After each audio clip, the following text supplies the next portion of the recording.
This is an Ellis Mowers and Mower small engine repair. Stay connected on Instagram and Facebook at Ellis Mowers and More. Comments or questions? Leave them below or email me, ellis@ellismowers.com. Parts used in today's repair are found using the links in the description below. And as always, like and subscribe for more small engine content. On today's repair video, we're going to look at this Yardman push mower. It's got the overhead valve Briggs Quantum in it. And currently it doesn't have any spark. I think it's getting fuel, it's just not getting any spark. And I just want to figure out if it's an ignition coil or if it's something related to the bail cable system. I'll show you what's going on with it. You can see that it has a little bit of damage here with the front portion. Very common on these actually. I've had a couple of them like this before. I got an air filter for it. Everything else is complete otherwise, so we're good in that aspect. And I just need to take off the cover and just see what's going on. Excuse me, with the with the ignition system. If we need to put a coil on it. So let's go ahead and get started. Thanks for watching. Kind of getting back to our roots here when it comes to start working on push mowers. We ain't been doing many of these lately, so I hope y'all enjoy it. To give y'all a quick walk around, here it is, a 6.5 horsepower overhead valve Briggs. It's got the big bagger on it. It could be in better shape, but it's got the discharge chute and all that stuff hooked onto it. So kind of a specific buyer looking for this. Gonna be a cheap mower for somebody, probably a $50–60 mower. This was a high-end mower when it was new. This was like high-end homeowner grade, I would suppose. Somebody has retrofitted that right there so that it doesn't fall off the front end. The blade is in okay shape. Probably just sharpen it and be all right. And like I said, I have already tried hooking up a spark tester to this, pull it, there's no spark. So the operative here is to get off this would be the top cover here for the engine. It's hooked on the back in addition to a couple of them screws in the front. We can just pull that out of the way for now. In order to get under there, it looks like there has been some sawdust or something along those lines around here, and it's not really boding very well for probably whatever is happening. So let me grab some tools. We're going to get everything off here so that we can get this cover off and see what's going on with the ignition coil. I do want to add that the bail cable has been zip tied back, so unless it's grounding right here somewhere, I'm fairly certain that it's not anything associated with the cable. We're going to get into this now.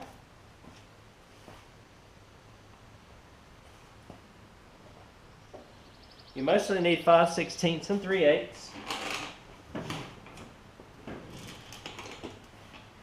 I will link an Amazon Associates link below an ignition coil for an engine like this, just in case you need it. This machine, we'll find out if it will or not.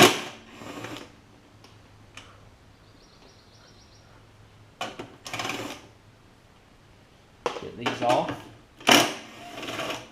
There's a 3/8 on the side. A lot of times you don't have to take that off. All I gotta do is tilt back well, we can't do that because of the chute.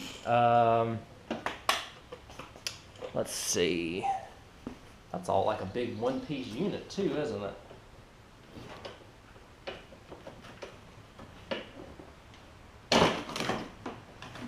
So I'm just getting the pull rope out of the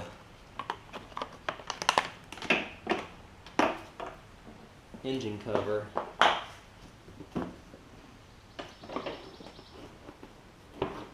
Oh wow. Oh, this whole bagger system is all just together like that. How about that? So kind of looks like we're gonna need to take this off, unfortunately.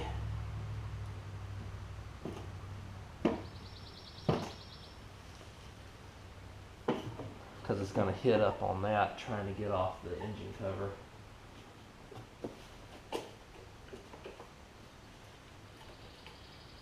So it looks like we need a 7/16. I'm just going to get this cover out. I just had it on top just because 7/16 for the top to take it off here. Somebody put one backwards on the back, so that's going to be fun. Let's see. Hopefully it's a locking. Yeah, it's just a locking nut. Okay. I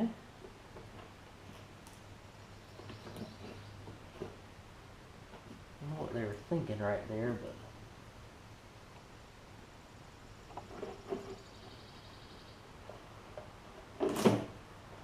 definitely put that the wrong way. That should give us enough room to pull this back though, so that'll give us enough room to get off what we need to get off, thankfully. I am going to need a 3/8 in order to get the 2 front bolts off, the 2 back bolts off.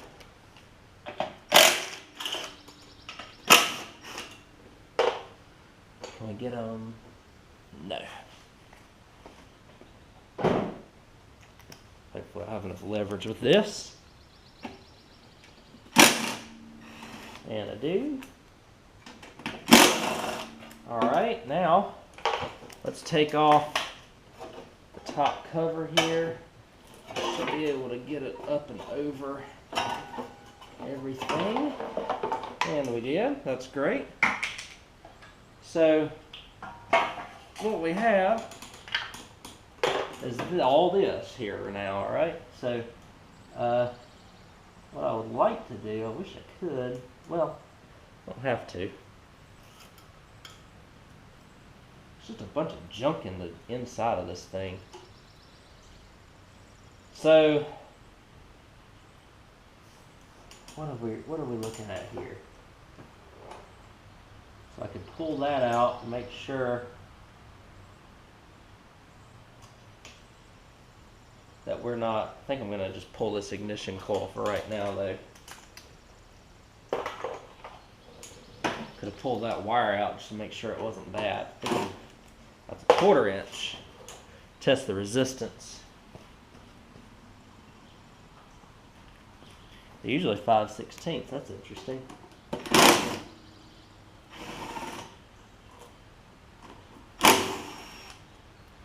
See if I can find one that works on this flywheel. I don't know if it's the same as the Quantum or not. Alright, so pull this wire out for the time being. I don't see where it was attached to any ground mechanism, so what we could do, we can grab a multimeter, which is over there. We're going to test this. Well, I can do that right here. I'm going to test to make sure there's no resistance on this wire and that there's no fraying or anything, which there doesn't appear to be, which is good. We're going to be hooking this up to like an on-off switch anyways. What we can do is take an ohm meter and see if we have the proper amount of resistance on the ignition coil by taking one of the wires on the lead here and the other one going in here. They've got about 4.5 ohms, so that's actually not bad, I don't think. I'll get another ignition coil to see if that's any different, but I believe that's within spec. Hopefully the magnets in the flywheel haven't gone out on this thing. It does kind of look like they've been kind of grooved up against. We do have a little bit of buildup on the end of the ignition coil here. I'm wondering if it just was grounding something over here that was causing it to not start. Like I said, I'm not completely sure. But Let's see what's going on here, because there's not anything tied to the chute, so I'm going to take a brush and just kind of clean off the edges of these, and we'll put everything back together, see if it runs there, and as it is, clean up some of this junk too, I guess. But yeah, I can't see any like imminent issues with it, so that's good, I suppose. So I'm wondering if I had an issue with that wire that I showed y'all. Potentially, because sometimes when you pull this all the way back, it tries to arc and ground itself out somewhere. So since it only takes a couple of minutes, I'm just going to put everything back together. Like I said, I think I'm just going to wire brush all this clean real quick, just to make sure that this is all clean right here.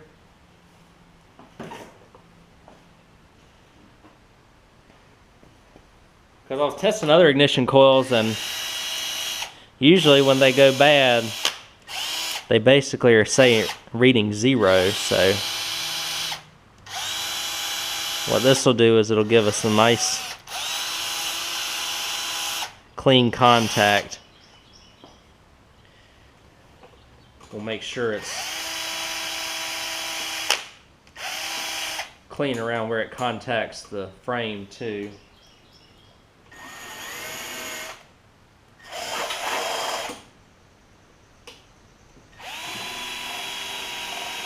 Hope that magnet's not bad.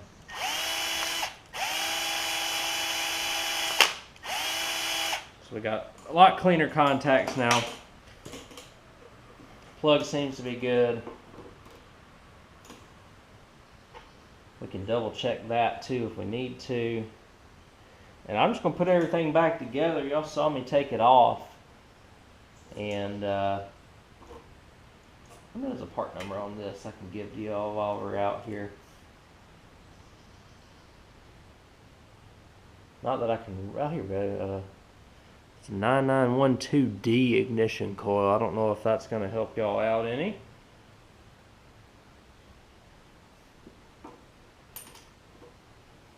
But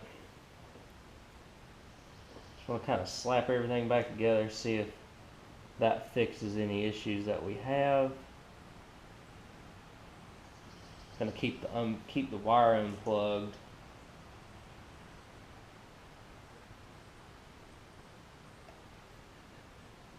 Or keep the little, we'll be breaking this back open again, because I'm going to, if this does run, I'm going to put like the ignition wire and all that stuff in it. So 10 thousandths,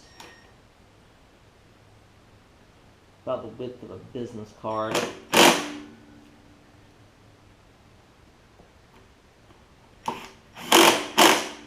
Make it turn with it, make sure that we're good. We've got good clearance there.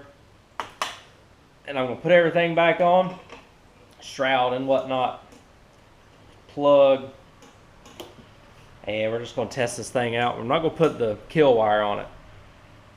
We'll just turn it off by pulling the plug if it does start. Probably just going to spray some carb spray down there as it is.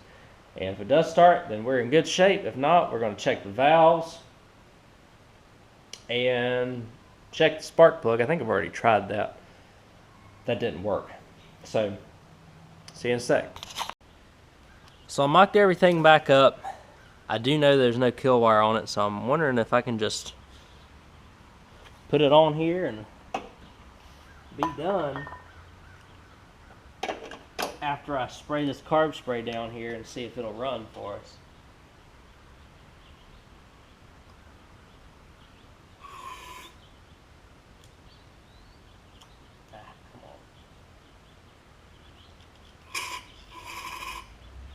He did say it did run. Something's caused it to not here recently. He said it used to run great, so we'll see.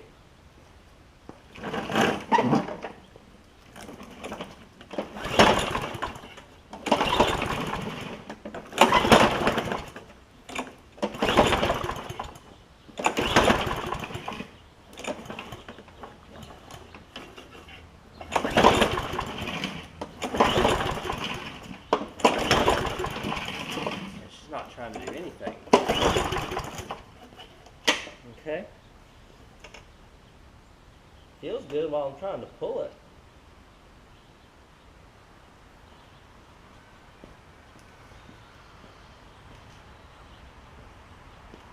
I'm going to see if I can locate any spark on it. And if not, then I might just try swapping the ignition coil out to see if it does fix it. I'll do my best to show y'all here that we're getting no spark. Alright.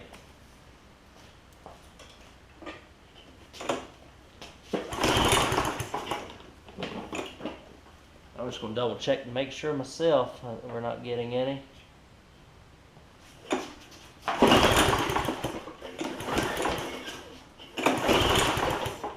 Yeah, so that it's one of two things. It's a bad ignition coil or it's a bad flywheel magnets.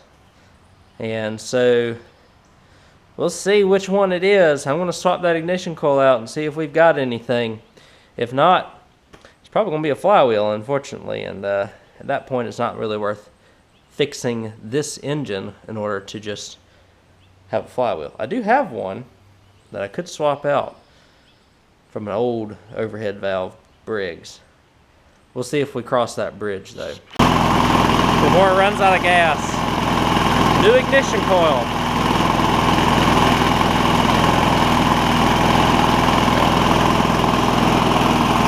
Excellent.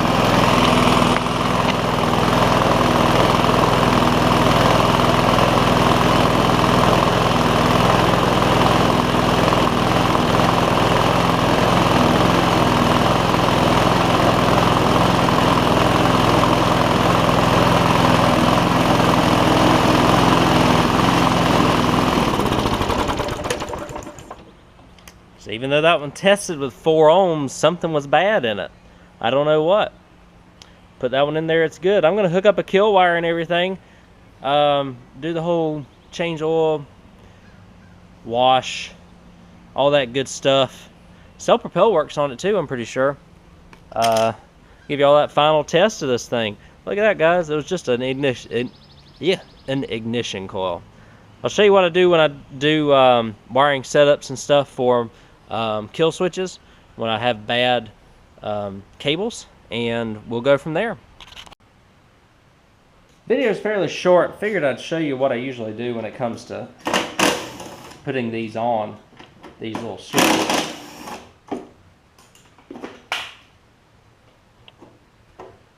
Just take these 2 bolts off, and that takes your whole mechanism off. I usually don't even use them. So much better and easier to do it this way than to go through trying to put a new cable and stuff on. So I'm going to see if I can bend this wire underneath the intake tube here, mostly because I would like to get it up through, let's see, underneath the intake tube. That way it's not going to be burnt by the exhaust nor really taken by the flywheel. Let me grab the correct pliers real quick.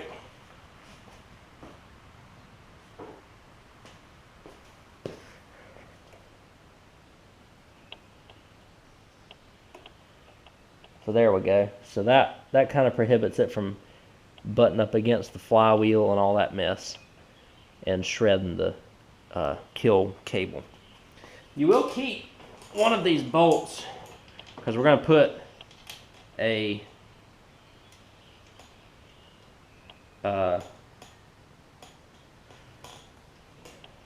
kill wire, ground wire to it. We actually might have to keep the little mechanism on.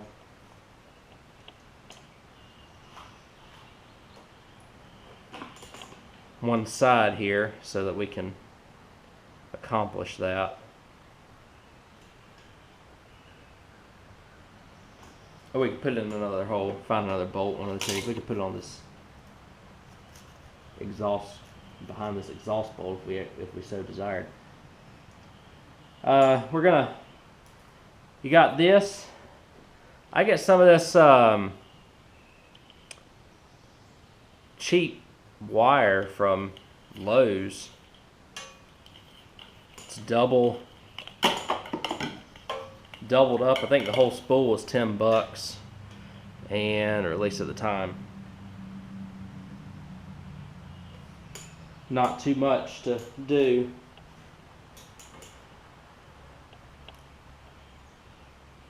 If you're an Amazon shopper, I'll put an associate's link to this wire too, or a similar wire that'll work for you, as well as some switches, some just basic toggle switches that should work as well, so that you can do this on your own.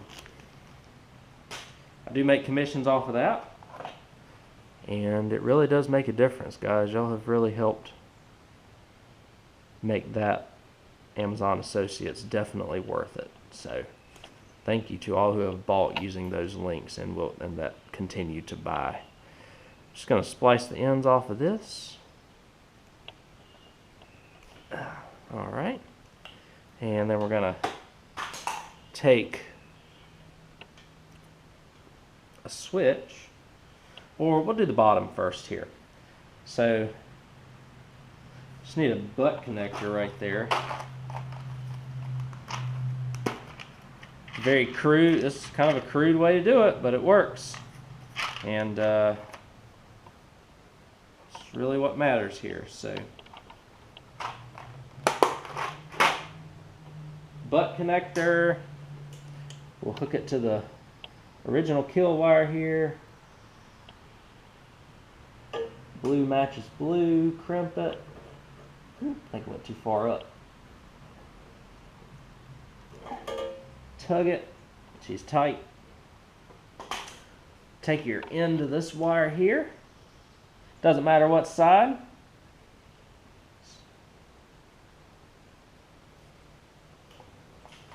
Slide it in there.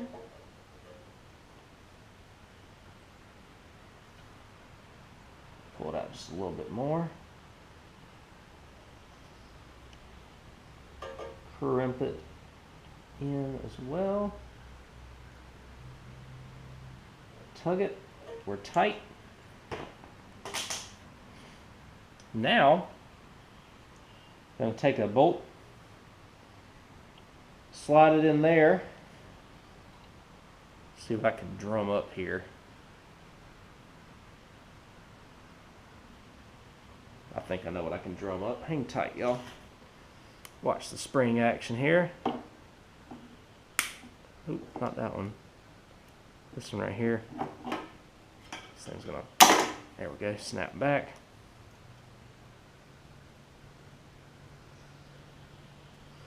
I'll get the spring off of here. And we'll just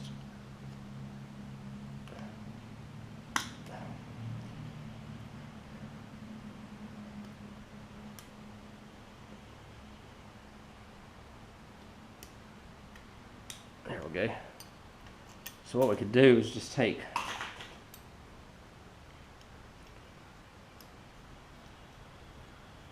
this is actually washered on. How about that? I'm going to find a shorter bolt.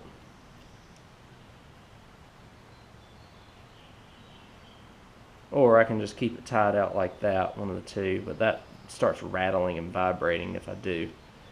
I'm going to find a shorter bolt. We're going to crimp. I'll show you the connector we're going to crimp in here.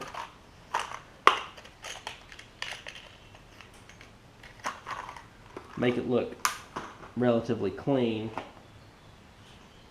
It's going to be one of these.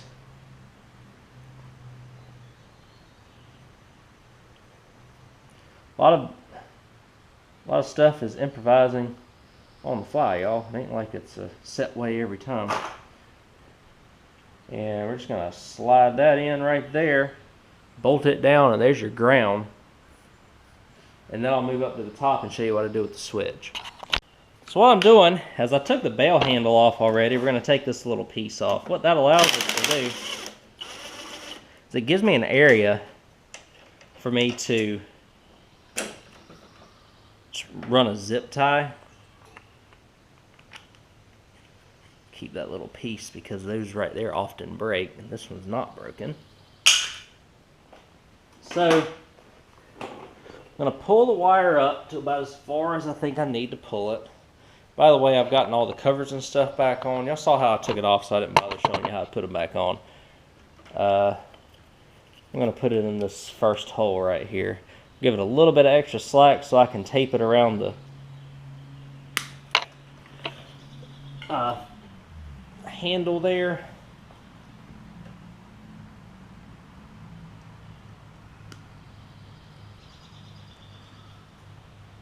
Split it up. Splice it.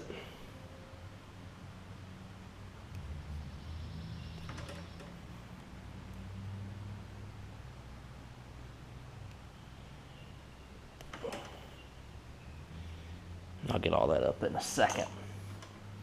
We're going to put little connectors on the end of this.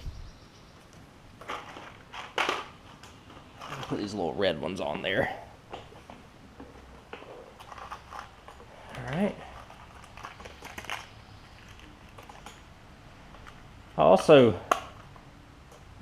include an Amazon link to like a big just butt connector set if you need one.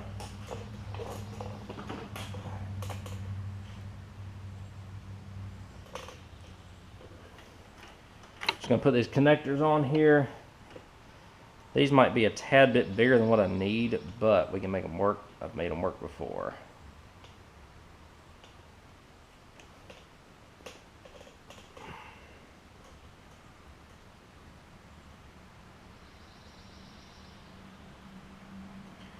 If you get the ones that are insulated, it actually may work better in your favor. But you can see, I think these are a little too, are these too big? No, these are actually the right size for it. Had some blue ones that were too big. So that works. I'm going to put a little electrical tape around the end of these. That way they don't arc and cause either a bad ground or for the machine to stay on.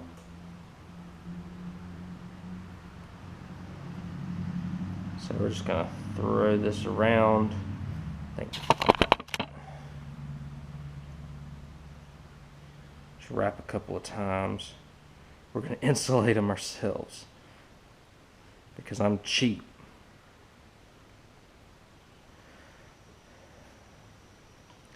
Used to be even cheaper than I am now. Used to not spend a dime on anything.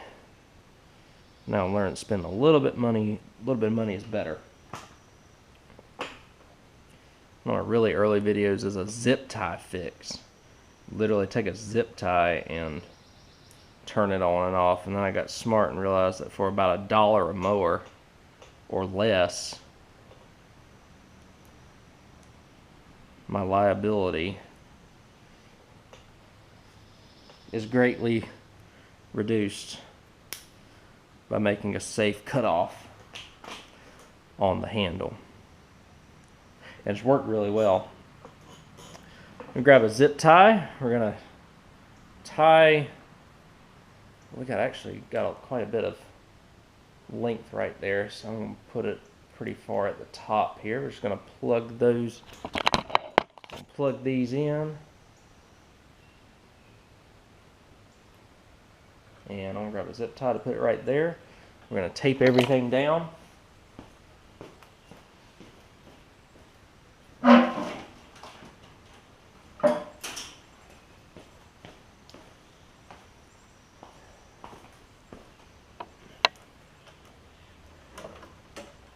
And that's how I put these things on here. It ain't nothing glamorous, but it works.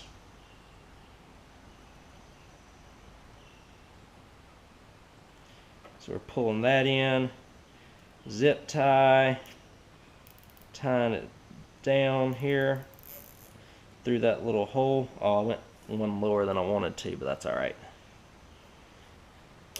The only difference is, remember, you're turning the ground on to ground out the spark plug. So the ground, that will turn the mower off. When you have the ground off, it'll keep the mower on. That's the only difference. I'm going to dress all this up here real quick, And we'll be done here in just a second. I'll clean it up, change the oil, sharpen the blade, do my usual, and show you the self-propel and everything works, and we should be in really good shape when it comes to this machine. It's going to work out pretty well for somebody. So we've got a couple of other things left to do after I've tested it. The self-propel wasn't working, but it's because this is not the best wheel design with self-propel. I'm going to take this 7/16 off. I've already taken the hubcap off. That allows me to take this off right here, and then this wheel. So what we can do, you can see that there's this goes like this, whoops, and will sit in like that. Now, looks like it was rubbing, and then it broke off right here. That's fairly common. I did it to the other side. I'm going to do it to this side. It's not controversial to do this, but what we're going to do basically is just drill a hole around where the middle, we're going to go around right here, where the middle of this would fall, which is about right there.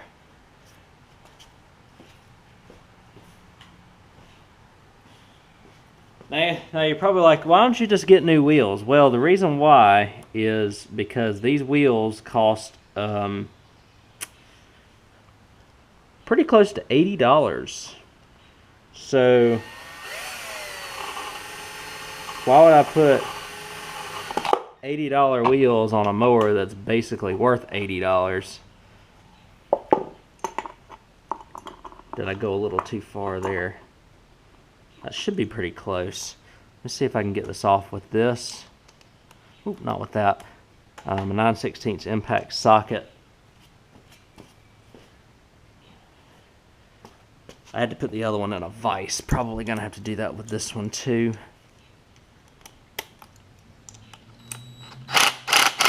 Yeah, so I'm gonna put this in a vise, take it off, and then we're going to piece everything back together here in just a second. This one's pretty rough, this wheel situation. I'm going to look and see, because this wheel's actually broke, which is unfortunate. But it does fit in the, still fits in there a little bit. But like I said, we're just trying, one wheel works. If I can just get, if that one wheel is fine, then we'll just live with that, because, you know, we're talking about a cheap self-propel mower. I'm going to take this off. I might even tack weld this right here to make it a little bit stronger, and I'll see what we end up having to do here. So the welding method didn't work very well on this. I think the metal's a little too thin. We'll see. I want to show you on the back here. So this, you know, this all broke off and stuff. So what I did is I actually created a new hole.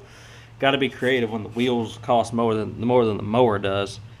I put that hole in. What I'm going to attempt to do here is basically just put everything on at this point.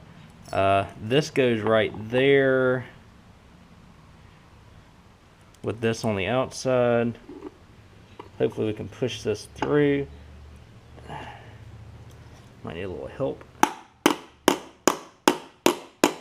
Okay, so I think we've gotten that through now, and what that does is we can butt this thing up on the back end right here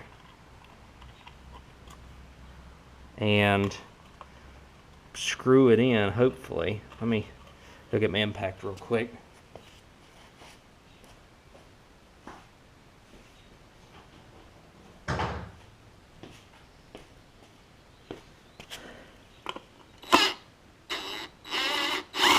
Okay, so it's twisting. Oh, never caught. Let's see if I can get it to catch. We'll be in good shape. Might have to grind it down just a little bit more in order to get it in there.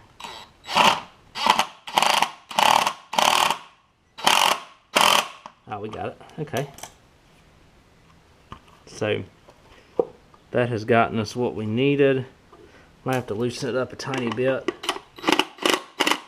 Okay, that way we can slide it over right there. We'll put it back on the machine. Like I said, this is not going to be the nicest or the prettiest. It looks like we're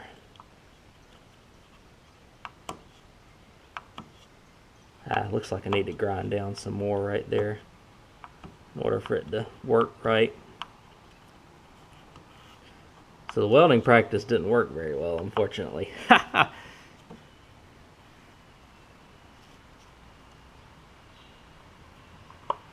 But the premise is supposed to be, this is supposed to move freely back and forth.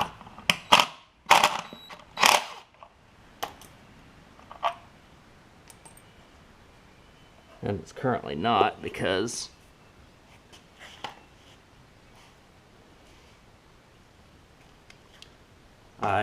it's not flush right here. Experiment sometimes, guys, experiment.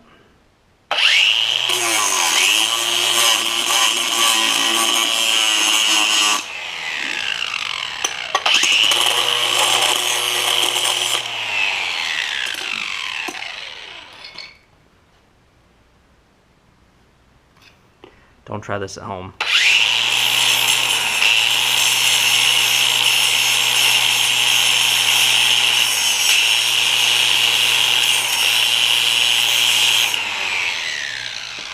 See if that gives us something better here.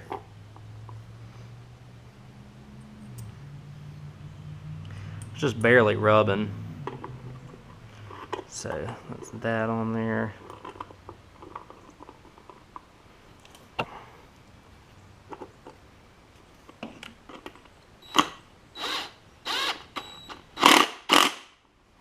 Much better. Okay, that's really good, actually. Excited to see that. Now we'll get on to this. That's why I love these cheap mowers. You can just kind of experiment with it and see if something works, something don't work. Really, no harm, no foul here. So, I'm gonna put this gear on, put this bolt on. What we have, hopefully, is everything. Oop, I put it on the wrong way, sorry. You want to have the short side grab the teeth. So we're going to go this way with it. It's going to be a 7/16 to put it back on.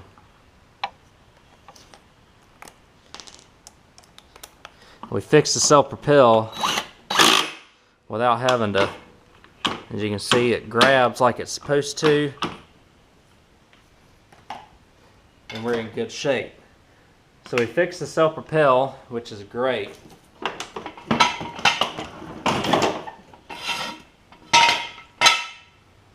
Let me get you out here, we'll test it out, I'll show you that it works. I'll put the pull rope in myself because y'all have seen that 1,000 times. This video is starting to get long. And I'll show you the final product. So I may have shown y'all, but maybe not, I can't remember. We had no drive originally. I could see the shaft moving, but the wheel's not turning. And then I saw that basically both sides were broke. So let's see what it does now.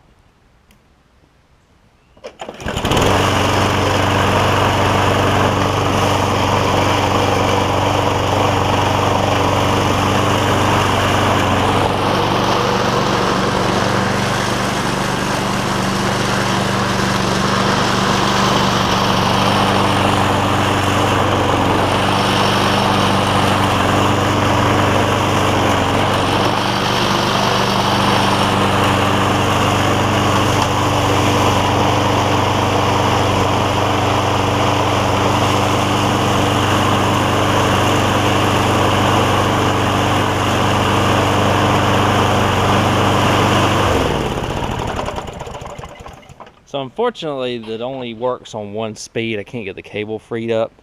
You got to kind of know when to stop on these machines. We're pretty close right here. Both wheels are turning, which is a good sign. That's a free fix as opposed to $70 to $80 fix for a $80 push mower. So that keeps my costs down. Something works, I'm gonna take it up for a couple laps down the driveway just to make sure nothing self-destructs with the system, and I'll put everything together. I'll look at the pull rope one more time. I might put a pull rope in it. We'll wrap this video up. So I didn't get to film an outro for this yard man. Ended up selling, and I got really busy. But everything was seeming like it was holding up. It was running good. Self-propel was working, and just on speeds 5 and 6, I ended up getting $80 for it, just for a little bit of work. So ended up working out pretty well by just replacing that ignition coil.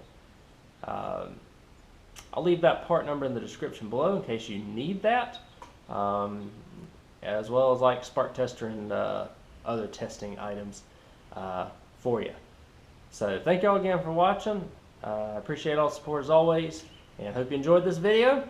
Couldn't get the outro finished because I was so busy with other stuff, but the guys who got it were very pleased with the $80 self-propel push mower with a bag. I don't think anybody can complain about that, right?